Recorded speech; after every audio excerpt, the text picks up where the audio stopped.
Welcome, everyone, to a premium broadcast of Under the Hood, coming to you straight from the little station on Commercial Street, right here in Atchison, Kansas. Home of Chesterton Radio, of course. Exactly. We are so glad you could join us this evening. We've got a massive deep dive prepared for you today.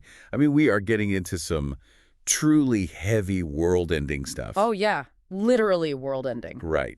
Because, usually when we picture the fall of an empire, we imagine this slow, inevitable crumbling, like a marble statue weathering away in the rain over centuries, right? Like Rome falling over hundreds of years. Exactly. But if you look at the Bronze Age collapse around the 12th century BCE, that statue isn't weathering away. It is being smashed to pieces with a sledgehammer, almost overnight. It's actually terrifying when you look at the historical record. It really is. It wasn't just a lost war. For context, it would be like if today the internet, the global banking system, and all international shipping lanes permanently went offline within a single decade. Just poof. Gone. Cities burned to the ground. Global trade routes permanently severed. Even writing systems, like the very foundation of recorded memory, entirely forgotten. Society didn't just lose power, it fundamentally forgot how to function. And out of all that ash, emerging from the absolute terrifying destruction of that collapse is a single surviving story. A 3,000-year-old oral tradition that Christopher Nolan has he's transformed it into this highly controversial $250 million IMAX behemoth. Which is exactly what we are unpacking today for you. Nolan's 2026 adaptation of the Odyssey has completely hijacked the cultural conversation. We want to look at exactly how and why he did it and why this story still matters so much to us 2,700 years later. We have a really massive stack of sources guiding this deep dive, too. We're pulling behind-the-scenes production details from Wikipedia. We're synthesizing critical reviews from Rotten Tomatoes and WPSU. Gotta love the local public media.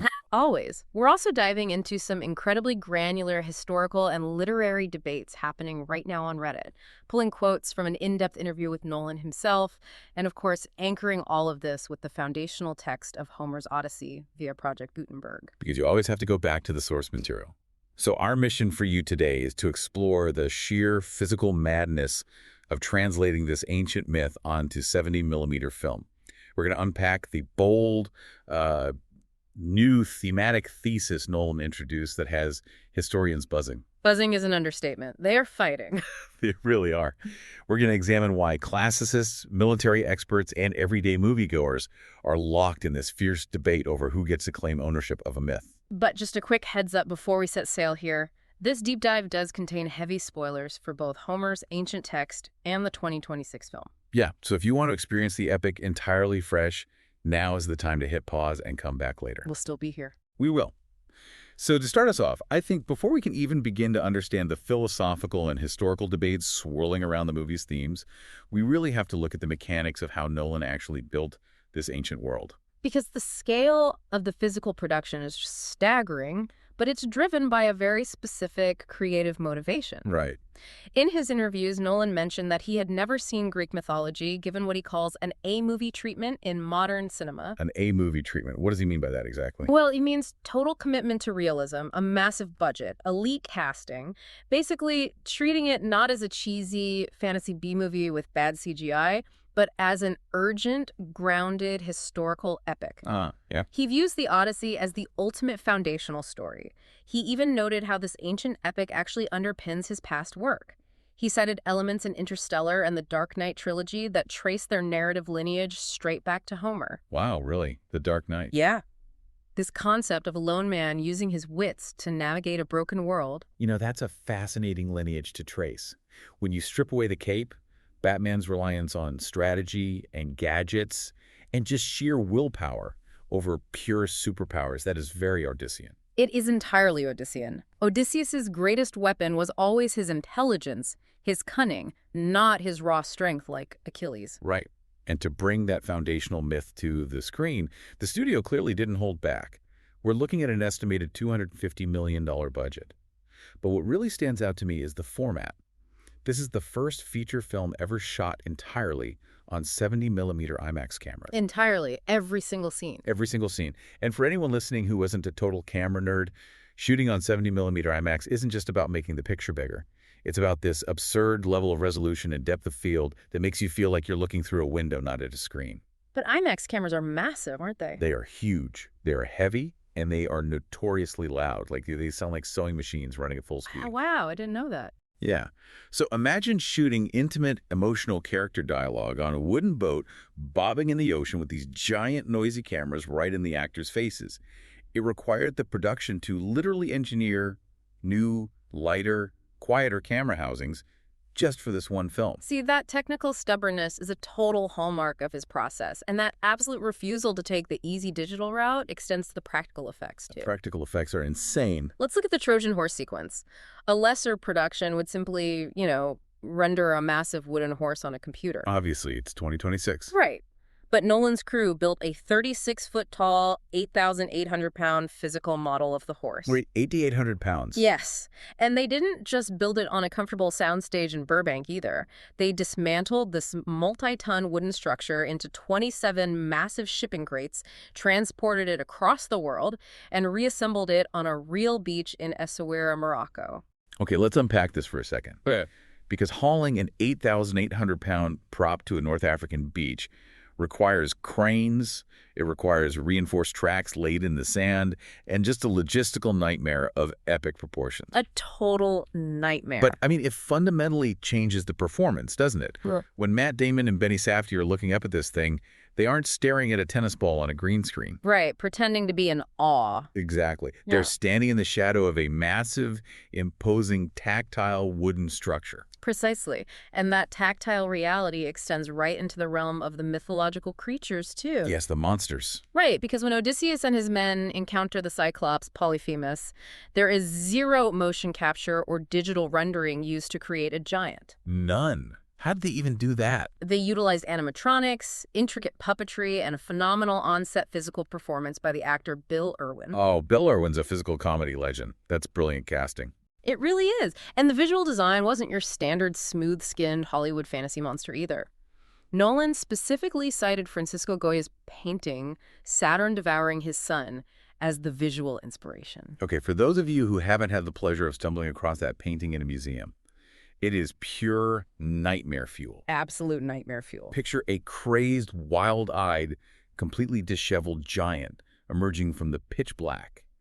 And he's violently gripping a human body so hard his knuckles are white, and he's literally tearing into the flesh with his teeth like a rabid animal. It's gruesome. It is grotesque, it is violent, and it is deeply unsettling. So when you apply that specific aesthetic to the Cyclops, it ceases to be a fun fantasy obstacle. Yeah. It becomes a genuine survival horror sequence. It completely shifts the genre for that chapter of the story. You really feel the terror of being trapped in a cave with a cannibal.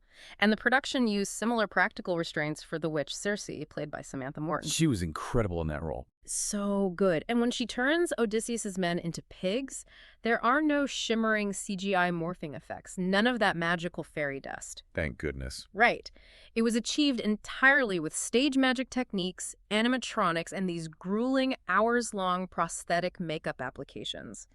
The actors are physically buried in these horrifying half-human, half-swine prosthetics, screaming in the real mud. That sounds so visceral. It is. Even the giant Laestrygonians, the cannibals who tossed the Greek sailors around like rag dolls, they were filmed using old-school forced perspective. Okay, and forced perspective is brilliant because it's basically an optical illusion.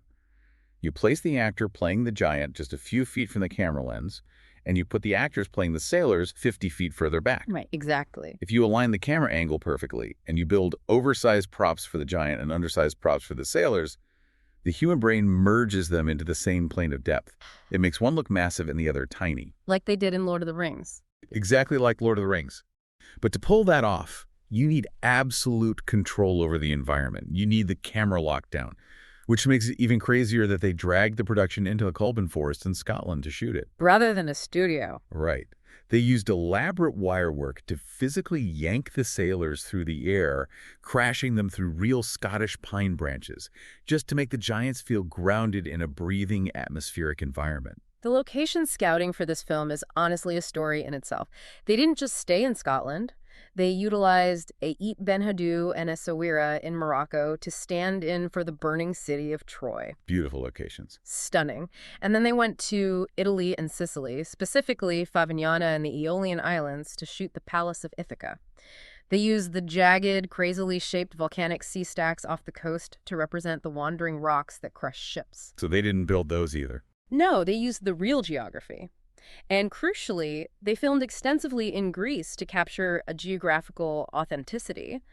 The Cyclops sequence was shot at Boydikilia Beach and inside the actual freezing damp confines of Nestor's Caves. Wow, shooting in a real cave with IMAX cameras. Yeah, and they used Methone Castle and the ancient ruins of Acrocorinth for the palaces of the Greek kings Menelaus and Agamemnon. And then for the underworld for Hades, they traveled all the way to Iceland to shoot during the midnight sun. Oh, that was such a brilliant choice. It really was. So you get this eerie perpetual daylight that creates these long, unnatural shadows, giving the land of the dead this deeply unsettling, dreamlike atmosphere without using a single digital filter. It feels otherworldly, but real. But, I have to push back on this entire methodology for a second. Oh, really? Okay, let's hear it.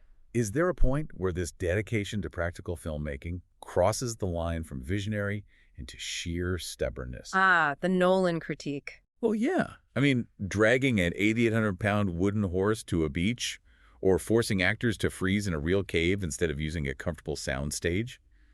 It sounds like a logistical nightmare that barely registers for the average viewer who is just eating popcorn in the back row. You don't think it translates to the screen? I think it does, but I look at those classic Ray Harryhausen stop-motion monsters from the 1950s and 60s movies like Jason and the Argonauts, which Nolan actually cited as an early influence. Terrific film. Those old movies had an innate magic to them, specifically because they were so clearly fantastical. Does this modern obsession with tactile, gritty realism strip away the innate magic of a myth? Like, if you try to make a one-eyed giant too real, do you lose the fairy tale wonder that has kept this story alive for 3 millennia? I see your point about the charm and magic of Ray Harryhausen's stop-motion work, for sure. But Nolan's argument here is that treating myth strictly like a fairy tale actually removes its teeth. Removes his teeth. Yeah. If a modern audience knows they are watching a cartoonish digital creation, the stakes vanish. By making the dirt real, the sweat real, and the monsters physically present on set, he wants the audience to feel the same primal terror an ancient Greek listener would have felt hearing the poem around a fire. So it's about translating the feeling, not the aesthetic. Exactly. The realism isn't just an aesthetic flex for him, it's the thematic engine of the entire movie. He is actively trying to pull this myth out of the realm of fantasy and place it firmly into human history. And that grounds us perfectly for the core thesis of the film.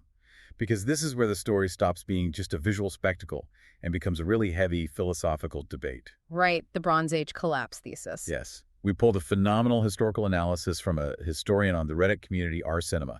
This user broke down Nolan's boldest narrative invention, and it revolves around that historical sledgehammer we talked about at the beginning. Right, the Bronze Age collapse. And for anyone listening who isn't familiar, it remains one of the most catastrophic and fiercely debated mysteries in human history. It's so fascinating. It really is. Around the 12th century BCE, you had this highly advanced, interconnected network of civilizations in the Mediterranean. You had the Mycenaean Greeks, the Hittite Empire in Anatolia, major swaths of the Egyptian Empire, and they all violently collapsed within a span of maybe 50 years. Just a blink of an eye historically. Exactly. We are talking about the complete destruction of palaces, the sudden abandonment of major cities, and the complete loss of the linear B writing system. They literally forgot how to write. Which is just chilling. And one of the great historical culprits often cited in this collapse is a group of mysterious marauders known only from Egyptian records as the Sea Peoples. The Sea Peoples. They just suddenly appear in the historical release of Pharaoh Ramses III as these terrifying, nameless invaders arriving from the sea, burning down cities and wiping out everything in their path. Like a post-apocalyptic horde arriving out of nowhere. Completely. They are a historical blank space. And Nolan brilliantly weaves this real-world historical mystery into the film, but he executes a massive, highly controversial twist.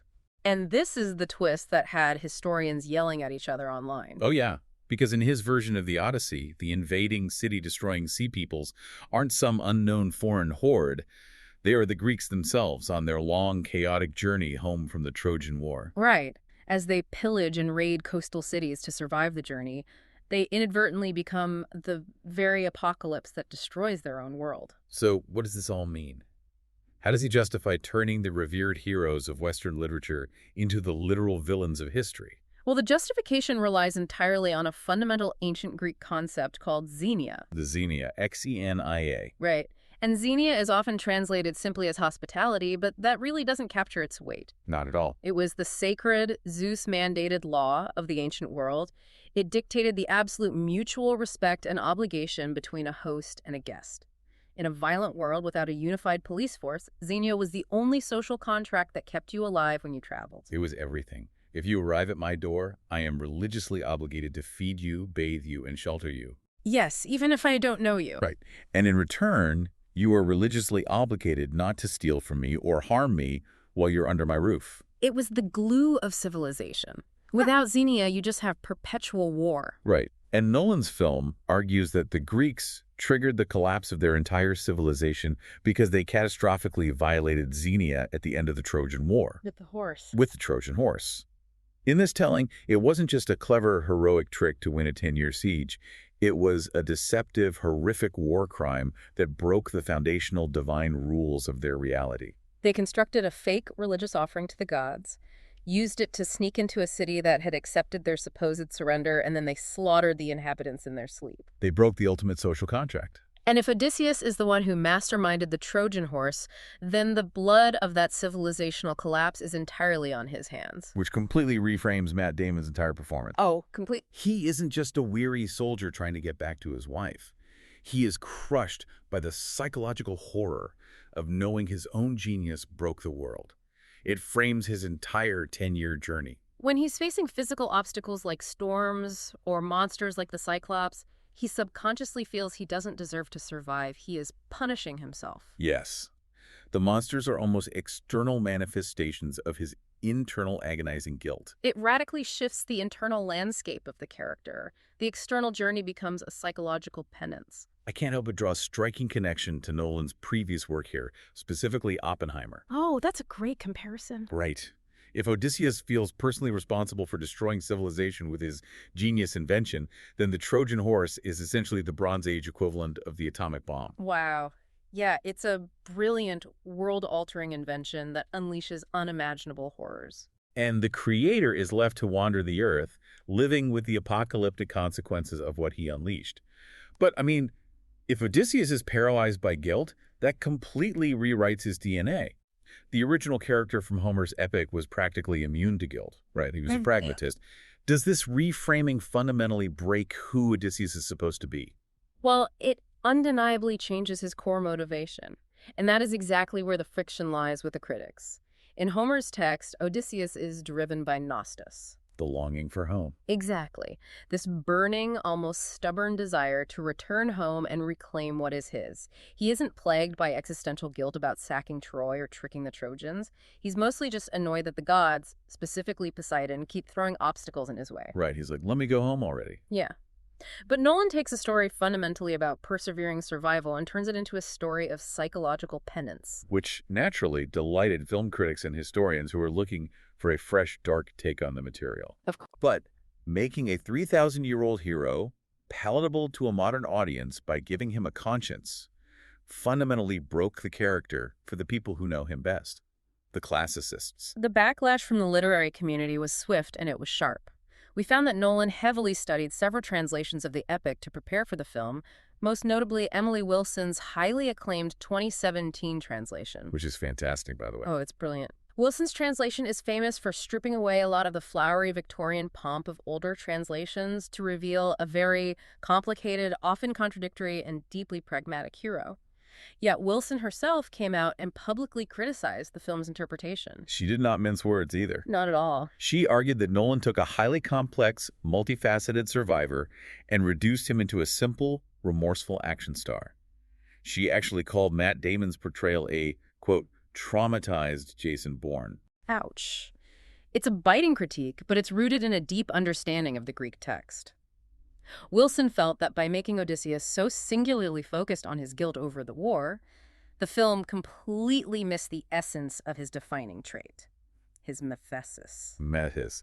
That translates roughly to cunning intelligence or craftiness. Right, exactly. The Greek Odysseus is the ultimate trickster. He is a survivor who uses deception joyfully and creatively to stay alive and outsmart his enemies. He's actually proud of his lies. Right, he boasts about them. But the film's Odysseus, on the other hand, uses deception and then hates himself for it. It imposes a very modern, almost Christian sense of guilt onto a distinctly pre-Christian, pagan hero. And she wasn't the only heavy hitter taking swings at the movie. Renowned classicist Mary Beard also weighed in with some serious critiques. Mary Beard is not someone you want critiquing your historical epic. No, she will take you apart. She famously called Nolan's film an epic without the sex, arguing it completely lacked the elusive sexiness, the charm, and the dark humor of Homer's original poem. Which is true. The movie is very dour. Very dour. And Beard specifically went after the film's clumsy handling of character dynamics, pointing out that in his quest to make a gritty war film, Nolan completely removed key female figures from the story. Most notably, he cut Queen Arete and Princess Nausicaa of the Phaeacian court. Which is a huge omission. Massive. In the original text, Nausicaa finds Odysseus washed up on the beach, naked and feral, and she represents the civilized world bringing him back to humanity. Cutting her removes a massive piece of his emotional rehabilitation. And this raises a critical question about the ethics of adaptation, which Richard Brody explored deeply in his piece for The New Yorker. Brody pointed out that the film actively tries to redeem Odysseus for modern audiences. Redeem him from being an ancient warlord. Right. By making him feel guilty about sacking cities and killing civilians, Nolan makes him palatable to our 21st century moral sensibilities. But Brody notes that Homer's Odysseus did no such thing. Not even a little bit. Early in the poem, Odysseus casually boasts about landing on the coast of the Cicones, sacking their city, killing all the men, and dividing up the captured women and loot amongst his crew. Just casually. It was presented as a matter of heroic fact. That's just what warriors did. It was not a war crime to be agonized over. But, I mean, are modern audiences simply incapable of rooting for an ancient hero with ancient morals? Think about the business mechanics of this for a second. The studio side. Exactly. If Nolan had kept Odysseus exactly as he was in the poem, bragging on screen about pillaging towns, enslaving women, and slaughtering sleeping Trojans without a single second thought, modern audiences would view him as an absolute sociopath, not a protagonist we want to spend 3 hours with. That's a fair point. You cannot put a $250 million tentpole movie on the shoulders of a guy who happily commits atrocities and expect the audience to cheer when he finally gets his kingdom back. Yeah. At some point, the studio needs you to like the guy. It is the ultimate dilemma of adapting ancient myth to modern mass media. Do you accurately portray a historical moral framework that is deeply alien and offensive to a modern viewer, preserving the integrity of the original culture? Right. Or do you update the moral framework so the audience can connect with the character, thereby risking the erasure of what made the original culture unique in the first place? And that friction, that battle between historical accuracy and cinematic storytelling, didn't stop at literary interpretation. It spilled over into fierce, highly publicized arguments about the physical props, the casting, and the historical accuracy of the production itself. The internet loves a good historical accuracy debate. It's so funny how a movie about a guy fighting a cyclops suddenly turned everyone on the internet into a Bronze Age maritime historian. Oh, everyone became an expert overnight. Instantly. So, to impartially report on the casting controversy first, because we want to lay it all out there for you listeners, the film ignited a massive firestorm regarding its ensemble. There was significant vocal backlash from several Greek publications, historians, and international commentators regarding the total lack of Greek or Greek-American actors in the main cast. Right, because the film features heavy-hitting American and British actors. You have Matt Damon, Anne Hathaway, Tom Holland, Benny Safdie, and they are all utilizing their native, modern American and British accents. No forced accents. No. An article in Wired magazine actually classified this uproar as part of a broader culture war. Some critics argued it was a blatant erasure of the Hellenistic roots of the characters, like taking Greek heritage and slapping a Hollywood veneer over it. Which is a valid critique of Hollywood's historical casting practices. But on the flip side, defenders of the film pointed out that Homer's poem isn't just a local legend. It is a foundational myth of Western literature as a whole. And purely from a production standpoint, Nolan was casting for global star power because you don't get $250 million to shoot a 70mm art film unless you have Matt Damon's face on the poster. That's just the reality of the business. And beyond the casting, the physical production design came under intense, granular scrutiny from military historians and archaeologists. Oh, the armor discourse. The armor discourse was wild. Critics specifically targeted the armor. Benny Safdie, playing the Greek commander Agamemnon, wears this dark, heavy, incredibly imposing plate armor. Internet commentators mercilessly mocked it, saying it looked exactly like Nolan's batsuit from The Dark Knight. It kind of did, honestly. It had that vibe. But historians were quick to point out that heavy, forged iron armor of that type simply did not exist in late Bronze Age Greece. Mycenaean armor was largely bronze, and often much more cumbersome, like the famous Dendra panoply, which looks almost like a bronze walking bell. Yeah, you look at the Dendra panoply and you think, how could anyone fight in that? Exactly. And if the armor made people mad, the boats sent them over the edge. Oh my goodness, the boats. People noticed that Odysseus' ship wasn't an ancient Greek bireme or a pentaconter. And for context for you listening, a pentaconter is a classic, sleek Greek galley rowed by 50 oarsmen, and a bireme has 2 stacked banks of oars. That's what the Greeks actually sailed. Right. But the production actually rented a literal replica of a Viking longship. The Draken Harald Hårfagre modified it slightly and used it on screen. They used a 9th century Norse ship for a 12th century BCE Mediterranean story. It is a glaring historical anachronism. It's hilarious, honestly. But the film had staunch defenders in the historical community as well, who argued we need to look at the tradition of the myth itself. We reviewed commentary from military historian Brett Devereaux, who actively defended the anachronistic armor. Okay, how do you defend the batsuit? Well, he explained this fascinating artistic tradition. Since classical antiquity, Homeric characters have always been depicted in armor that was anachronistic to the actual Bronze Age. Interesting. Yeah. If you look at ancient Greek pottery from the 5th century BCE, the artists painted Odysseus and Achilles wearing the armor of the artist's own era, specifically classical or archaic hoplite armor, complete with the muscle cuirass and Corinthian helmets. Because that's what their contemporary audience recognized as heroic. Exactly. Devereaux argued Nolan was simply doing the modern equivalent. He was designing armor that communicates imposing military commander to a 2026 audience rather than strictly adhering to Bronze Age archaeology. That is a really sharp defense. Yeah. And Tom Holland, the popular historian and author, not the actor playing Telemachus in the movie, he also chimed in to defend the film. What did he say? He argued that striving for painstaking, rivet-counting historical accuracy in a story about a literal myth is a complete, quote, waste of effort. He argued that an impressionist take one that captures the brutal, terrifying feeling of the ancient world rather than its exact metallurgical blueprints is far more effective for cinematic storytelling. A movie is not a museum exhibit. I tend to agree with him there. But here's where it gets really interesting to me.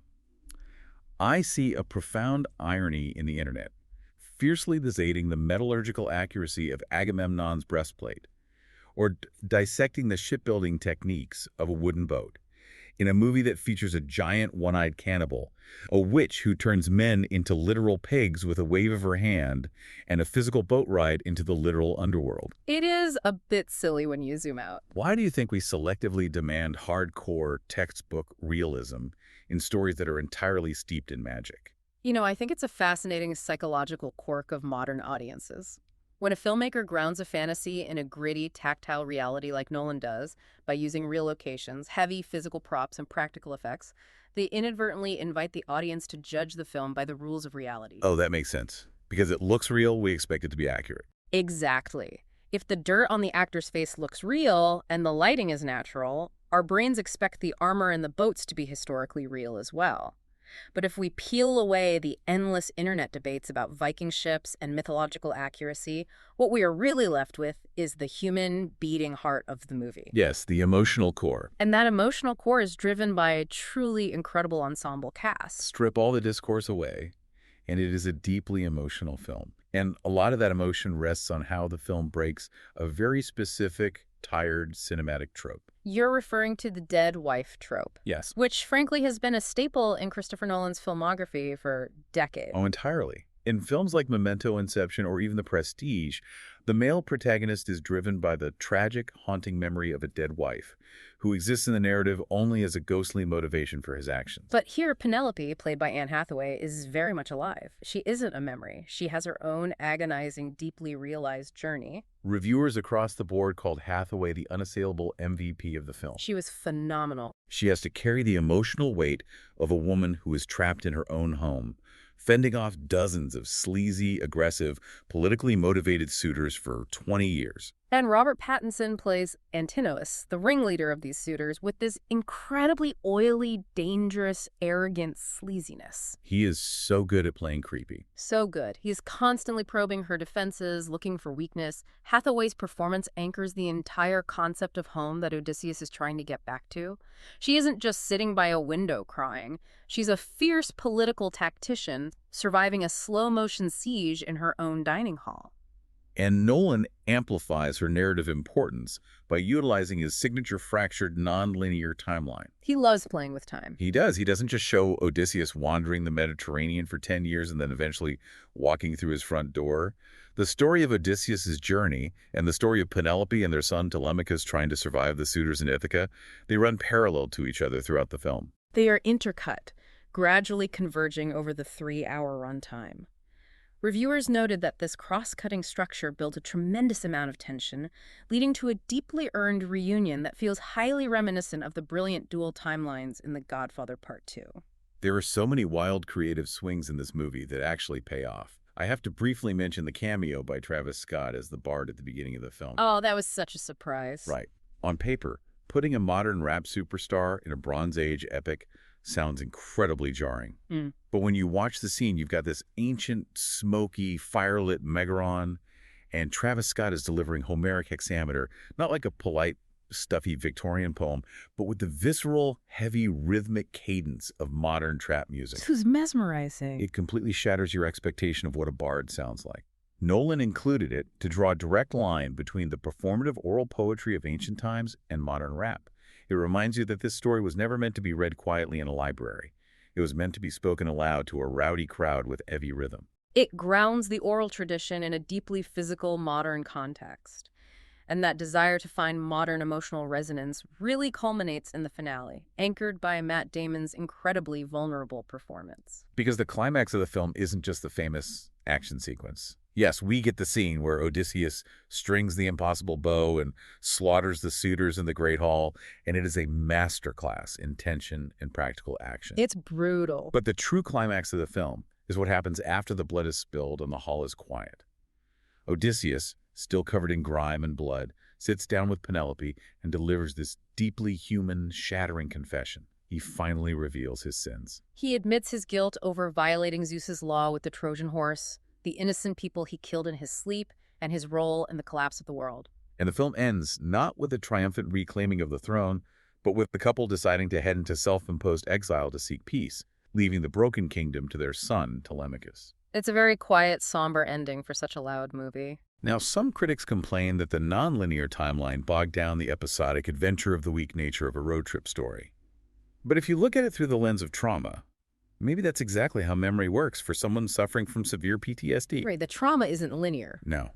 The flashbacks to the Cyclops devouring his friends or the burning streams of Troy, they intrude violently on his present reality. By fragmenting the timeline, the film forces us as an audience to actually feel Odysseus' psychological displacement, rather than just passively watching him go from point A to point B on a map. That is a highly compelling way to view the structure. It traps the viewer inside his fragmented, guilt-ridden psyche, making the ancient trauma feel immediate. It does. If we pull all of these threads together, we see what Nolan achieved.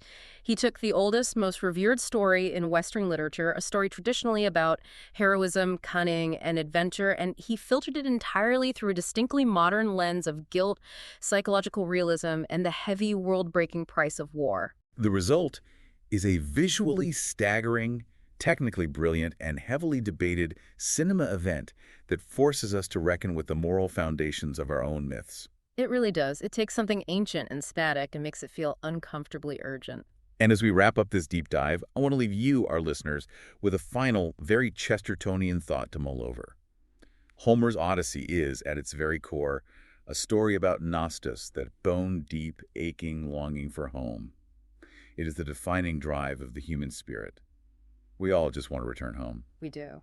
But yes, as Nolan's film suggests, the very acts of violence required to fight and survive a war fundamentally destroy the civilization you left behind. Can you ever truly go home again? Or does the home you remember cease to exist? Right. Or does the person who left cease to exist the exact moment they do what is necessary to survive? It is a profound, unsettling question, and exactly the kind of deep moral debate this film was built to inspire. It really is. Thank you for joining us on this deep dive and spending your evening at the little station on Commercial Street. We encourage you to explore the sources we mentioned, maybe even pick up Emily Wilson's translation of the poem to see the Medittus of Odysseus for yourself, and keep seeking the knowledge hidden in the noise. We invite you back next time for another broadcast of Under the Hood, where we explore the stories that shape our civilization. We'll catch you next time.